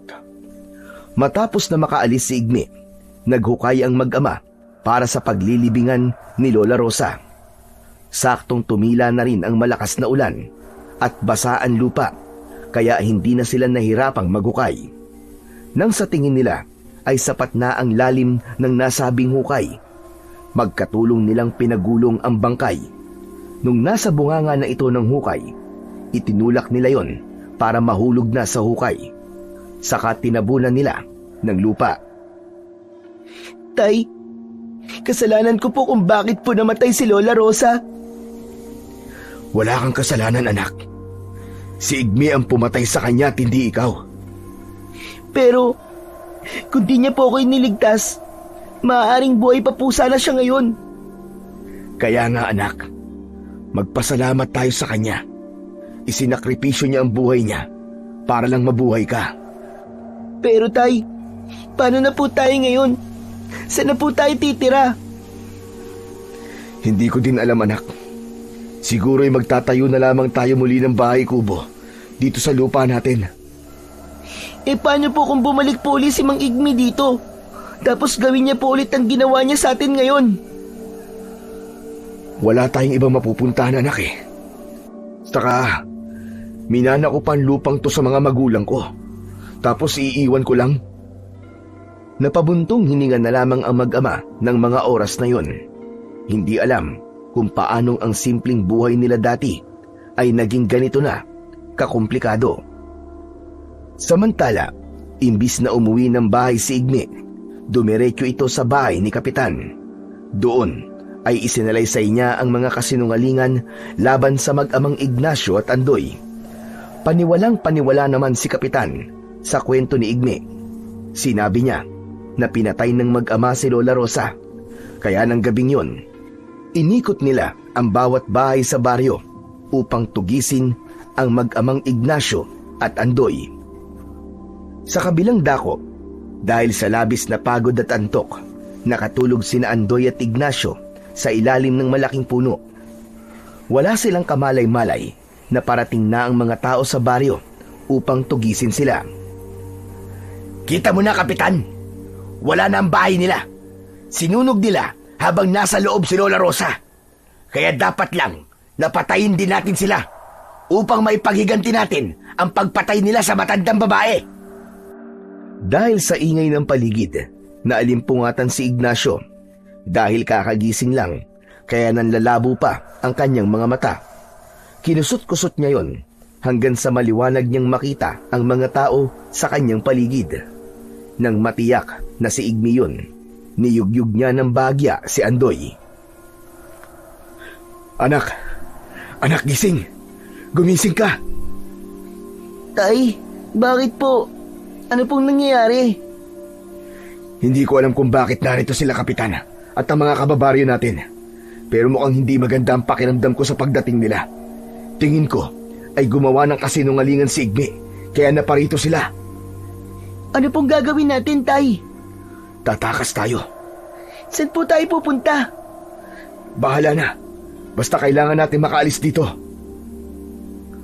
Dahan-dahang lumakad ang mag-ama patungo sa taliwas na direksyon ng mga tao na nasa harap ng bahay nilang nasunog. Subalit kahit na gaano sila kaingat, nahagip pa din sila ng paningin ni Igme. Kapitan! Ayun po sila! Nagtatangka po silang tumakas! Nang marinig ng mag-ama na nakita sila ng mga tao, ay binilisan nila ang kanilang paglalakad. Anak, halika! Bubuhatin na kita para mabilis tayong makatakbo at makalayo tayo dito. Sinunod ni Andoy ang sinabi ng ama. Saka tumakbo ng mabilis si Ignacio. Hindi nila alintana ang mga sangang humahampas sa kanila. Makatakas lamang sila. Hanggang makarating sila sa hangganan ng baryo. Isang mahabang ilog ang kailangan nilang tawirin. Doon ay may mga kabuti na nagpakita sa mag-ama upang protektahan sila. Unti-unting lumaki ang mga ulo ng ilang kabuti. Naging tila bangkayon at pinalutang nila yon sa tubig. Saka sumakay sila doon. Ang lahat ng mga taong nakasaksi ay namangha sa pangyayaring yon, lalo na sa kapangyarihan ng kabuti. Yun naman talaga ang plano nila, ang itulak ang mag-ama sa ilog na hangganan ng kanilang baryo. Akala siguro na mag-ama na yon ay nakaligtas na sila. Hindi man natin sila napatay ngayon. Sigurado kong magiging hapunan sila ng mga aswang sa sandaling mapadpad na sila sa kabila ng ilog na to. Walang kamalay-malay ang mag-ama na ang ilog na tinatahak pala nila ay ang ilog kung saan naroon ang bukana patungo sa pugad ng mga aswang. Kahit minsan ay hindi pa nakarating si Ignacio doon, sapagkat mahigpit ang pagbabawal ng kanyang mga magulang nung kabataan niya. Kung titignan ay payapang-payapa naman ang ilog. Subalit sa kabila noon ay ang nakaambang panganib sa mag-ama. Lingid sa kaalaman ng mag-ama, may mga matang nakasubaybay sa kanila. Mas lalo silang lumalapit sa pangpang. Mas lumapad ang ngisi ng nagmamatsyag sa kanila. Nang sa tingin ng mag-ama ay nakalayo na sila sa mga tao, ay gumilid na sila sa pangpang sa kabilang ilog. Matapos silang makababa sa kabuting kanilang sinakyan, bumalik ang anyo ng kabuti sa dati. Pagkatapos ay kumuha ng baging si Ignacio, saka itinusok yon sa katawan ng kabuti. Isinabit niya ang baging na pinagtusukan ng kabuti sa leeg ng kanyang anak. Tay, ano po bang lugar to? Hindi ko din alam, anak eh. Ito ang unang beses na nakapunta ako dito. Nakakatakot naman po ang lugar na to, Tay. Parang wala pong nakatira. Tay, kung bumalik na lang po kaya tayo sa dati nating tirahan. Hindi na tayo pwedeng bumalik dun, anak. Manganganib ang buhay natin dun pareho. Ipaliwanag nyo na lang po kay Kapitan at sa mga kababaryo natin ang totoong nangyari kay Lola Rosa. Sigurado po akong makikinig sila sa inyo. Hindi, anak. Puno na ng galit ang mga puso nila dahil sa mga kasinungalingan ni Igme. Kaya imposible na makinig sila sa akin. Patuloy sa paglakad sa masukal na daan ang mag-ama. Ang tanging tanglaw nila ay ang liwanag ng buwan, pati na ang liwanag na ibinibigay ng mahiwagang kabuti. Maya-maya pa ay isang malakas na tila alulong ng aso ang kanilang narinig. Dahil sa takot ay napahawak si Andoy sa kanyang ama. Nanginginig ang tuhod dahil sa labis na kaba. Tay, ano po yun? Nakakatakot naman. Huwag kang matakot, anak. Asong gala lamang yun. Paano po kung hindi lang po basta aso yun? Paano po kung aswang pala yun, Tay? Nakalimutan mo na ba? May panlaban tayo sa aswang, di ba? Heto, ang medalyong bigay sa atin ni Aling Rosa. Sabay itinuro ni Ignacio sa anak ang nakasabit na medalyon sa kanyang leeg. Saka nagpatuloy sila sa paglalakad. Maya-maya pa ay biglang nakaramdam ng kakaiba sa paligid ang mag-ama. Para bang may kung anong nilalang ang sumusunod sa kanila. Kasunod nun ay ang paggalaw ng mga dahon sa paligid kahit wala namang hangin. Tay, ano pong nangyayari? Anak, mukhang nasa lugar nga tayo ng mga aswang. Nakaligtas nga tayo sa mga masasamang tao, pero napadpad naman tayo sa kuta ng mga aswang. Ihanda mo ang sarili mo. Baka mapalaban tayo. Naging sunod-sunod ang paggalaw ng mga dahon sa paligid na nasa iba't ibang direksyon. Kaya sa palagay ni Ignacio ay marami ang kanilang makakalaban. Huminto sila sa paglalakad. Pinakiramdaman ang buong paligid. Hanggang sa hindi inaasahan, isang asong lobo ang lumabas mula sa kanilang harapan. Tumalon yun ng mataas, papunta sa gawin nila. Tay, ilag po! Naitulak ni Andoy ang ama sa kanyang kanan, samantalang siya ay umilag naman sa gawing kaliwa. Nagkahiwalay silang dalawa ng direksyong tinakbuhan. Nagtago si Andoy sa malalagong damo, habang si Ignacio naman ay nagkubli sa isang malaking puno. Tinakpan ni Andoy ng kanyang mga palad ang kanyang bibig upang hindi marinig ng lobo maging ang kanyang paghinga. Tinungo ng lobo ang kinaroroonan ng bata. Isang dipa na lang ang layo niya dito. Abot-abot na ang kanyang panalangin sa kanyang isipan na sana ay hindi siya saktan ng nagngangalit na asong lobo. Samantala, si Ignacio naman ay hindi inaalis ang tingin sa hayop. Naghihintay siya ng pagkakataon kung kailan siya aatake. Humakbang muli ng isa ang asong lobo papalapit sa kanyang anak. Iyon ang hudyat upang umatake na siya. Lumambitin siya sa baging na nakakabit sa puno, saka malakas na sipa sa hayop. Umatungal ito ng malakas matapos matamaan ni Ignacio. Pagkatapos ay bumitaw na siya sa baging, saka kinuha ang anak na nakatago pa din sa malagong damo. Okay ka lang ba, anak? Opo, Tay. Ayos lang po ako. Halika, tumayo ka. Tapos dito ka lang sa likod ko. Ako nang bahala sa asong lobo na to. Tutulungan po kita, Tay. Ang maiwagang kabuti po ang gagamitin ko para mapuksa ang lobo na yan. Wag! Mapanganib, anak. Hindi yan basta asong lobo lang. Dahil isang aswang ang kalaban natin. Kung ganun, mas dapat po tayo magtulungan, Tay. Ilang sandali pa, nagbago ng anyo ang hayop. Naging hugis tao ang katawan nito. Subalit ang kaibahan ay naging napakaitim. Tanging mga mata lamang niya ang makikitang maputi. Naglalabas ng malagkit na laway na kulay dugo ang bibig nito. Nakakakilabot ang ungol na ginagawa. Anak, hubarin mo ang baging na pinagsasabitan ng maiwagang kabuti. Tapos ay ipatong mo to sa aking medalyon. Pagkatapos ay utusan mo ang kabuti sa kung anong nais niyang gawin sa aswang na to. Matalim na tinitigan ni Andoy ang mahiwagang kabuti habang nakapatong ito sa medalyon ng kanyang ama. Maya-maya pa, kapwa naglabas ng liwanag ang dalawang mahiwagang bagay. Pagkatapos ay kusang lumutang sa ere ang kabuti. Kasunod noon ay ang medalyon. Sa pinakahuli, itinulak ng medalyon ang kabuti direkta sa katawan ng aswang. Kumalat ang liwanag sa buong katawan niya. Kasunod ang malakas na sigaw nito na katulad sa umaatungal na hayop. Nang mawala ang liwanag, bumagsak sa lupa ang aswang at nakahandusay. Wala itong malay at nasaan yung tao. Saka bumalik na ang medalyon sa palad ni Mang Ignacio at ang mahiwagang kabuti sa palad naman ni Andoy. Sabay nilang nilapitan ang lalaking aswang upang alamin kung buhay pa ito. Nang makumpirma nilang buhay pa ito, binuhat ni Ignacio ang lalaki, saka itinali sa malaking puno.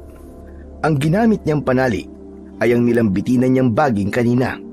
Upang matiyak na hindi yun basta makakatakas, bumigkas siya ng orasyon.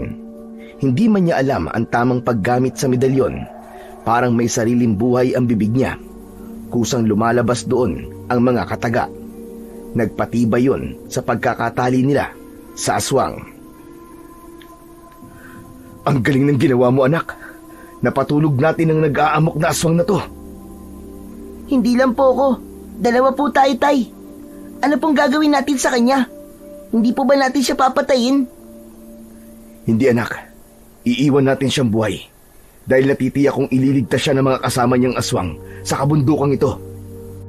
Pero paano po kung mambiktima pa siya ng ibang tao sa baryo natin?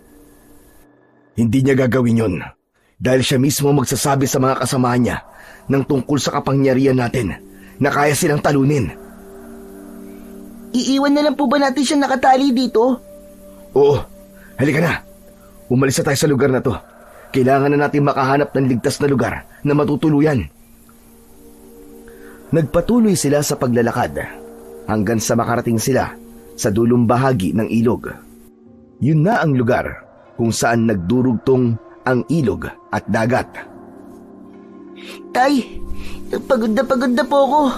Pwede po bang magpahinga muna tayo saglit? Oo, anak. Halika, maupo na muna tayo sa malapad na batong ito. Ngunit lingid sa kaalaman ng mag-ama na ang malapad na batong inuupuan nila ay batong pangharang sa nakatagong kuweba. Kaya nang maupo sila doon, dumausdos sila pababa. Diretsong bumagsak sa loob ng hukay patungo sa nasabing kuweba. Hindi yun ganun kataas, kaya hindi naging masakit ang pagbagsak nila. Matapos na makatayo ng dalawa, iginala nila ang kanilang paningin sa lugar na kinahulugan nila. Tay, ano pong lugar to? Parang isang kuweba, anak. Hindi ko akalain na may ganitong lugar sa baryo natin. Palibasa, pinagbabawalan kami dati ng mga matatanda na pumunta sa lugar na to dahil sa takot sa mga aswang. Nang mga sandaling yon ay malapit nang sumikat ang araw, kaya ang liwanag ng araw ay unti-unting pumapasok sa butas kung saan sila nahulog kanina. Namangha ang dalawa sa tumambad na mga kagamitan sa loob ng kuweba. Tay, parang meron na pong tumira dati dito. Tignan niyo po, oh. May mga gamit pa pong naiwan. Tama ka, anak. Parang ganun na nga. Ibig sabihin, maaari din tayong tumira sa kuweban to upang hindi tayo salakayin ng mga aswang. Tama, Tay. Ligtas po tayo dito sa mga aswang. Nagpatuloy ang mag-ama sa pagtingin sa mga kagamitang naroon. Hanggang mapadako si Andoy sa isang maliit na baul sa gilid ng kuweba. Tay, tignan niyo po. May baul po dito. Agad na lumapit si Ignacio sa kinaroroonan ng kanyang anak. Saka tinignan ng baul na tinutukoy nito at tinangkang buksan ito. Mukhang lumang-luma na ito, anak, ah. Ang hirap buksan. Napuno na ng kalawang ang bukasan ito. Kaya niyo po yan, Tay. Baka po, kayamanan pa lang laman yan. Eh di mayaman na po tayo ngayon. Kung ano-ano ang iniisip mo eh. Ubod lakas ang ginawang paghila ni Ignacio sa bunganga ng baul. Hanggang maya-maya pa ay nabuksan niya yon. Tumambad sa kanila ang lumang mga damit ng dating may-ari na tumira sa kuweba. Akala ko pa naman po, Tay, yayaman na tayo. Mga lumang damit lang po pala ang laman yan. Magagamit natin ang mga damit na to, anak. Konting laba lang nito ay pwede na nating isuot. Tamang-tama to. Dahil nang tumakas tayo sa baryo, wala tayong nadala na kahit na ano. Inilabas ni Ignacio ang lahat ng laman ng baul upang makita nila kung alin doon ang pwede pa nilang mapakinabangan. Hanggang makita niya sa pinakailalim nito ang isang maliit na libro. Anong klaseng libro to? Parang Latin ng mga katagang nakasulat sa loob ng libro na to, ah. Patingin nga po, Tay. Iniabot ni Ignacio ang libro sa kanyang anak. Si Andoy naman ay isa-isang binuklat ang bawat pahina hanggang sa isang larawan ang makita niya. Nakasingit ang larawan na yon sa isa sa mga pahina ng libro. Tay, tignan niyo po, oh. May larawan po ng may-ari ng libro. Iniabot ni Andoy sa kanyang ama ang nasabing larawan. Tinitigang mabuti ni Ignacio ang nasa larawan hanggang makilala niya kung sino ang mga yon. Yun ay larawan ni na Lola Rosa at ng kanyang asawa nung nasa katulad niya pa ang edad ng mga ito. Teka, sina Lola Rosa to at ang kanyang asawa. Ano? Sigurado po ba kayo, Tay? Oo anak, hindi ako maaaring magkamali. Nasa 15 taong gulang na ako nang mamatay ang asawa ni Lola Rosa. Kaya natatandaan ko ang itsura niya. Kung ganun po, sa kanya po ang libro na to? Oo anak, mga orasyon at ritual ang mga nakasulat sa librong to. Ang galing po, Tay. Parang sinadya po na mapunta po tayo sa lugar na to. Tama ka anak. Kaya ngayon, gagamitin ko ang medalyon na to para puksain ang lahat ng mga aswang sa lugar na to. Tutulungan ko po kayo, Tay. Gamit po ang aking mahiwagang kabuti. Uubusin po natin ang mga gumagalang aswang sa lugar na to. Samantala, lingid sa kaalaman ng mag-amang Andoy at Ignacio, anak pala ng pinuno ng mga aswang ang kanilang nakalaban. Ang kanyang ama na si Canor ay sinuyod na ang buong kagubatan, makita lang ang anak nito. Kaya nang matagpuan niya ang nakataling anak sa puno, ay nag-alab ang galit niya sa mga tao. Pinilit niyang pakawalan ng anak mula sa pagkakatali. Subalit nahirapan siya. Matindi ang kapangyarihan ng medalyon na ginamit dito. Kaya ng mga oras na yon, labis na ang pangihina ng kanyang anak. Anak ko, anong nangyari sa'yo? Sino ang gumawa nito sa'yo? Magsalita ka! Hindi na nakayanan ng anak ng pinuno ng mga aswang ang sakit ng pagkakatali sa kanya, hanggang sa tuluyan na itong nanghina at namatay. Gumising ka, anak! Gising! Gumising ka! Kahit na ano pang yugyug ni Canor sa anak, ay hindi na yon gumalaw. Matalim ang tingin pinakawalan niya sa kawalan. Papaslangin ko ang mga taong gumawa nito sa'yo. Matitikman nila ang galit ko. Humanda silang lahat.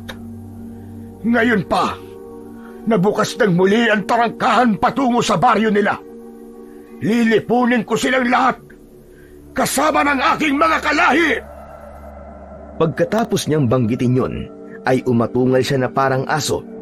Nadinig yon ng mag-ama mula sa kuwebang kanilang tinutuluyan. Mukhang nakatakas na po ang aswang na itinali po natin sa puno, Tay. Tama ka anak, kaya dapat lalo tayo mag-ingat. Halika, tulungan mo kong ayusin ang butas palabas ng kuweba. Gumawa din tayo ng mga bitag upang madali natin silang mahuli. Kumuha sila ng mga kahoy na magagamit nila upang maging panara sa bukana ng kuweba. Saka pinatong nila yon sa ibabaw ng mga bato upang kung sakaling may mapadaan sa lugar, aakalain nilang kumpul lamang yon ng maliliit na bato. Hindi aakalain na may hukay patungo sa kuweba sa ilalim nun. Ilang araw pa ang lumipas, naging maayos ang buhay ng mag-ama sa kuweba. Pinag-aralan ni Ignacio ang mga orasyon at dasal sa libro. Hindi din sila nahirapan sa mga pagkain dahil may mga gamit sa pangisda na naiwan ng asawa ni Lola Rosa. Yun ang ginamit nila upang makapangisda kapag araw sa malapit na ilog. Kung gabi ay isinasara lang nila ang pintuan ng lagusan ng kuweba. Samantala, patuloy naman ang pagsalakay ng mga aswang sa baryo. Katulad ng nagdaang gabi, ang 2 alagang baboy ni Igme ay nadatnan niyang patay na sa kulungan. Halos masiraan siya ng ulo ng mga oras na yon. Malapit na kasing manganak ang mga baboy na yon. Sino naman kayang walang pusong gumawa nito sa mga baboy ko? Paano namatay sila ng isang gabi lang? Hindi kaya kagagawan nito na mag-amang yon? Gumaganti sila sa akin dahil napalaya sila sa lugar na to. Akala ba nila ay natatakot ako sa kanila? Pwes, nagkakamali sila. Pupunta ako sa bahay ni Kapitan para i-report ang nangyari nito.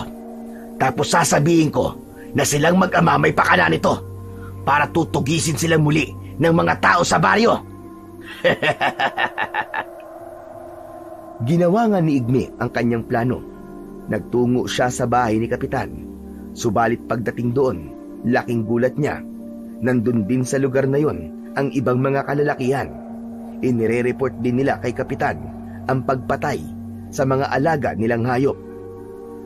Nagiging malawakan ang pagpatay ng mga alagang hayop sa baryo natin. Nung mga nakaraang araw ay paisa-isa lamang. Subalit ngayon ay halos lahat kayo ay nagrereklamo na sa akin. Kung tama ang aking hinala, Kapitan, ang mag-amang Andoy at Ignacio lamang ang maaaring gumawa nun. Imposible naman ang sinasabi mo, Igme. Wala na sila sa baryong ito.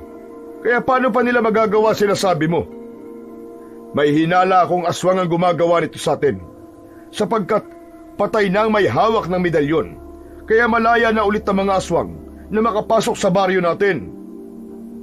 Hindi kaya yan ang dahilan kung bakit pinatay ni Ignacio si Lola Rosa upang makuha niyang medalyon na dating iniingatan ng kanyang asawa.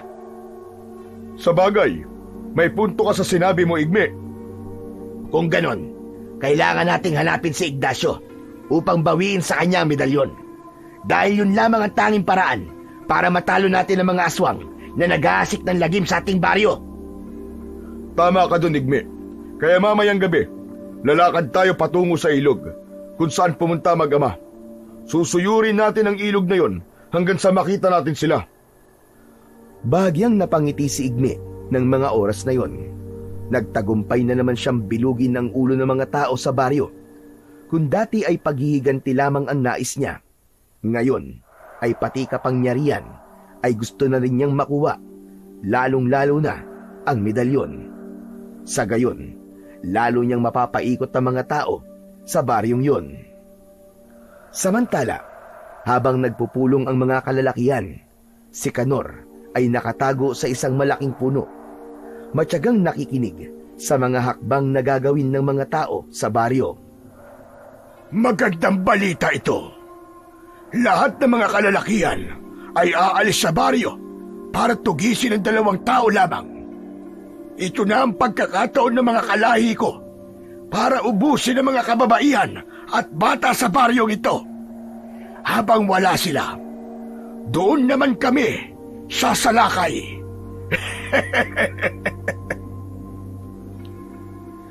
Kinagabihan, habang natutulog si Ignacio, nagising siya sa malakas na sigaw ng anak.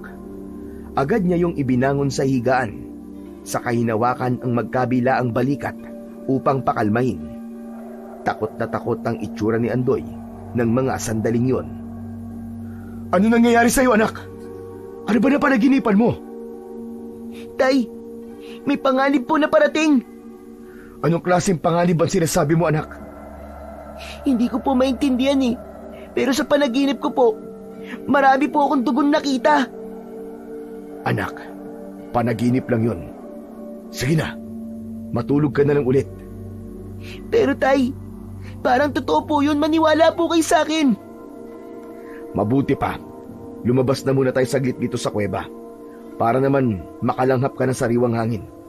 Doon muna tayo sa ginawa kong pahingahan sa itaas ng puno. Sige po tay, baka nga po yun ang kailangan ko, ang sariwang hangin. Katatapos pa lamang umakyat ng mag-ama sa puno nang biglang makarinig sila ng sunod-sunod na kaluskos sa paligid. Tay, parang may aswang po sa baba ng puno. Gumagalaw po ang mga dahon at damo doon. Kaya huwag kang maingay, anak. Baka makita nila tayo dito sa taas. Halos hindi na humihinga ang mag-ama sa kaba. Inaabangan nila kung aswang nga ba ang lalabas mula sa kasukalan. Subalit nanlaki ang kanilang mga mata nang makita ang mga taong dumating. Si Kapitan, kasama si Igme at ang mga kalalakihan sa baryo. Maya-maya pa ay nagbilin na si Igme sa mga kasama niya. Talasan niyo ang paningin niyo. Nakakasiguro ko nandito lang sila sa lugar na to. Dahil walang ibang daan para makaalis sila sa baryo natin. Kundi tawirin ng dagat, karugtong ng ilog na to. Pero Igme, baka naman manganib ang buhay natin dito. Pagtawid sa kabilang ilog na to nariyan ng tarangkahan ang lagusan ng mga aswang patungo sa ating baryo. Pag nakuha na natin ang medalyon, Kapitan, hindi na tayo mag-aalala sa mga aswang. Maya-maya pa ay malakas na sigawan ng mga kababaihan mula sa baryo ang kanilang narinig. Sa kanilang pakiwari ay may kaguluhang nagaganap doon. Kailangan na nating umuwi, mga kasama. Pero Kapitan, hindi tayo pwedeng umalis na hindi pa natin nahahanap si Ignacio. Maiwan ka dito kung gusto mo. Kami babalik na. Hindi ba naririnig ang sigawan ng mga kababaihan sa ating baryo? Mukhang may sumasalakay na aswang sa kanila. Bahala kayo. Umalis kayo kung gusto nyo. Pero ako mananatili ako rito. Hindi ako aalis hanggat hindi ko nakukuha ang medalyon. Paano ka naman nakatitiyak na nasa kanya ang medalyon? Dahil namatay si Lola Rosa sa bahay niya. Tuwing umaalis ang matandang yon, dala-dala niya ang medalyon kahit hindi niya alam gamitin. Kaya nakakatiyak akong kinuha yun ng mag-ama matapos nilang patayin ang matandang babae. Dapat kong makuha yun kay Ignacio. Sa akin yun dapat mapunta. Ako ang dapat makinabang. Ngayon ko lang nauunawaan ng lahat. Interesado ka sa medalyon. Kaya para lang sa kapangyarihan ang ginagawa mo. Hindi para sa ikaliligtas ng nakararami. Nagsisisi kami na sumama sa iyo rito. Pagkatapos nun, ay bumaling na si Kapitan sa mga kasama nila. Saka itinaas ang kamay bago muling nagsalita. Tara na mga kasama, umuwi na tayo. Kailangan tayo ng ating mga pamilya. Nagngingit-ngit sa galit na tinanaw na lang ni Igme si Kapitan, kasama ng mga kababaryo niya. Pagkatapos ay nagpalakad-lakad sandali sa paligid upang ipagpatuloy ang paghahanap, hanggang sa hindi niya namalayan na naapakan niya ang isang patibong na ginawa ng mag-ama. Hindi para sa tao ang patibong na yon, ngunit para sana sa aswang. Subalit dahil sa maitim niyang balak, tadhana ang naglagay sa kanya sa kalagayan na yon at nasilo ito sa bitag. Mula sa lumang lambat ng pangisda na dati gamit ng asawa ni Lola Rosa, yun ang ginawa nilang patibong sa lupa. Sa sandaling maapakan ang panghilang ibinaon nila sa lupa, masisilo ng lambat ang makakaapak dito. Yun nga ang nangyari kay Igme. Nagsisisigaw ito sa loob ng lambat habang nakabitin sa pagitan ng 2 punong kahoy. Pakawalan niyo ako rito! Mga hayop kayo! Pakawalan niyo ako! Tulong! Tulungan niyo ako dito! Yun ang hudyat para lumabas silang mag-ama sa kanilang pinagtataguan, nakatingin sa nagpipipiglas na si Igme. Kumusta ka, Igme? Hayop ka, Ignacio! Papatayin kita pag nakatakas ako dito! Yun ay kung makakatakas ka pa. Hayop kan talaga! Kayo ng anak-anakan mo na kampo ng maligno! Pakawalan mo ako dito! Papatayin ko kayo! Pasensya ka na, Igme. Hindi ka pa namin mapapakawalan sa ngayon. May mission pa kami ng anak ko. Kaya diyan ka na muna. Magbantay kang maigi sa paligid mo, Igme. Dahil maraming aswang sa lugar na to. Baka gawing kanilang hapunan. Pagkatapos nun, ay umalis na ang mag-amang Andoy at Ignacio. Nagkasundo silang tulungan ng mga tao sa baryo. Gagamitin nila ang kanilang mga kapangyarihan sa kabutihan at pagliligtas sa buong baryo. Samantala, si Igme ay naiwang takot na takot at nagsisisigaw habang nasa silo. Huwag niyo akong iwan dito, mga damotres kayo! Bumalik kayong dalawa! Hoy, Ignacio! Bumalik ka dito! Kahit na anong gawing pagsigaw ni Igme, hindi na lumingon ang mag-ama. Nagpatuloy sila sa paglalakad hanggang sa makarating sa hangganan ng ilog. Muling pinalaki ni Andoy ang kabuti para magamit nilang bangka upang makatawid sa ilog. Matapos yun, ay naglakad na sila patungo sa baryo kung saan naririnig nila ang mga sigawan at paghingi ng saklolo.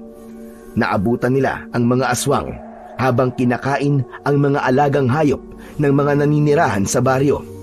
Samantalang ang mga tao ay takot na nakatingin lang sa kanila, naghihintay ng susunod na gagawin ng mga halimaw.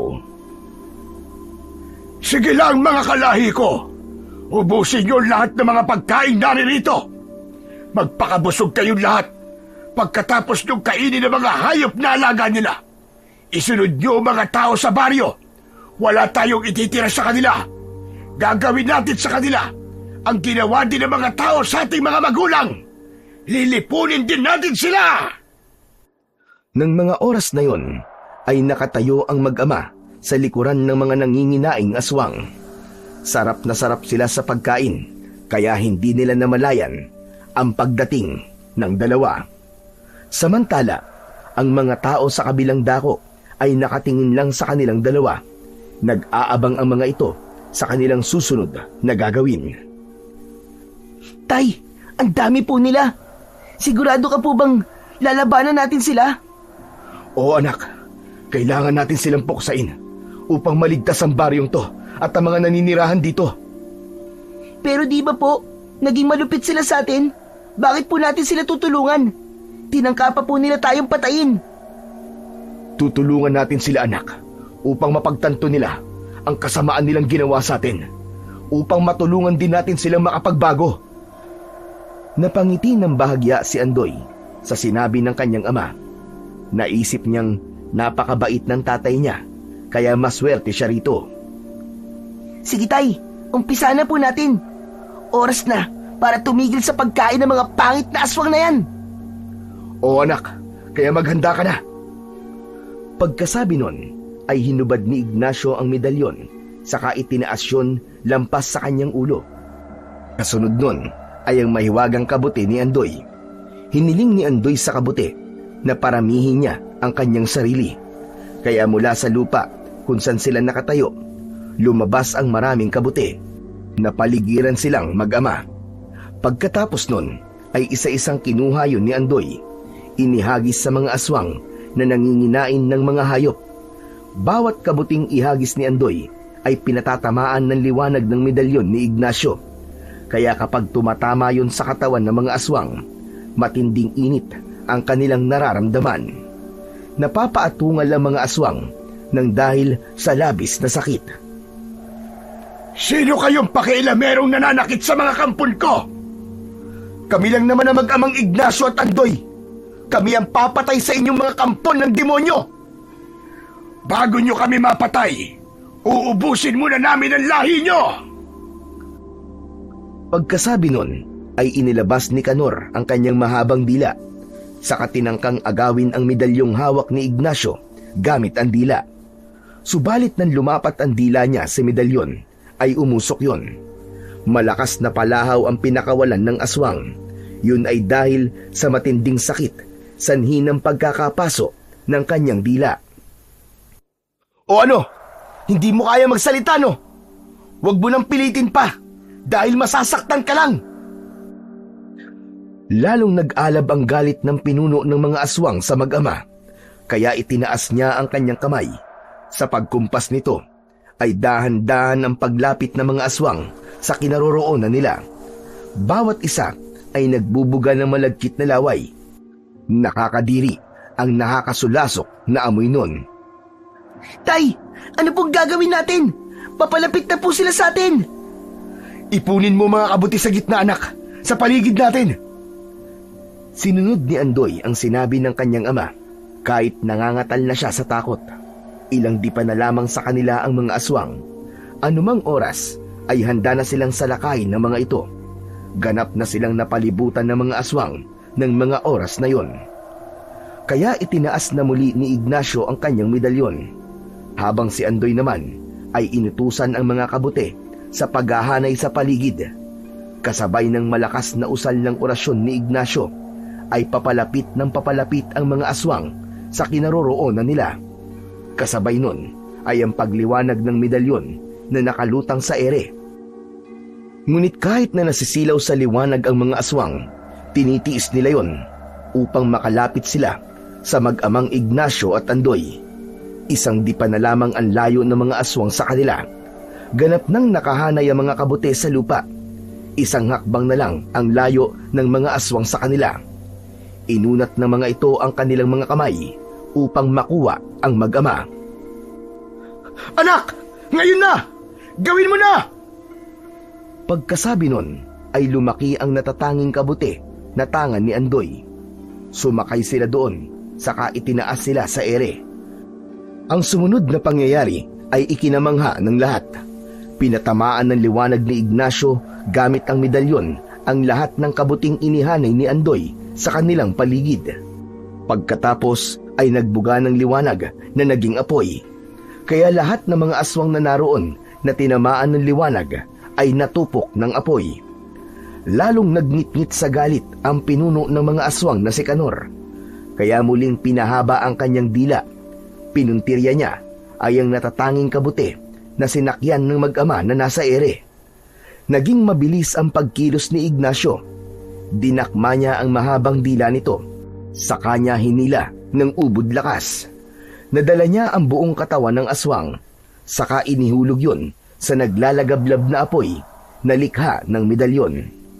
Matinding pag-atungal ang pinakawalan ng mga aswang habang unti-unting natutupok ang kanilang mga katawan.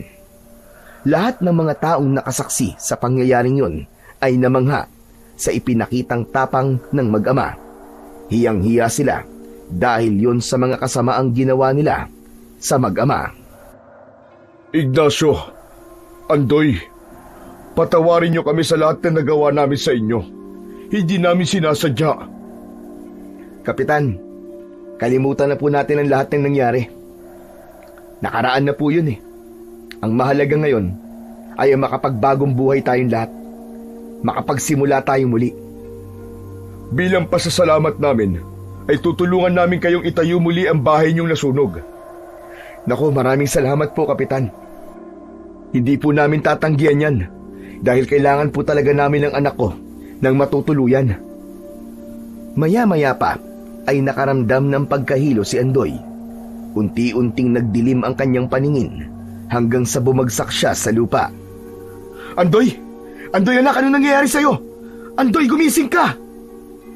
Kahit na anong yugyug niya sa katawan ng anak, ay hindi ito gumagalaw. Mabuti pa, ay buhatin niyo siya.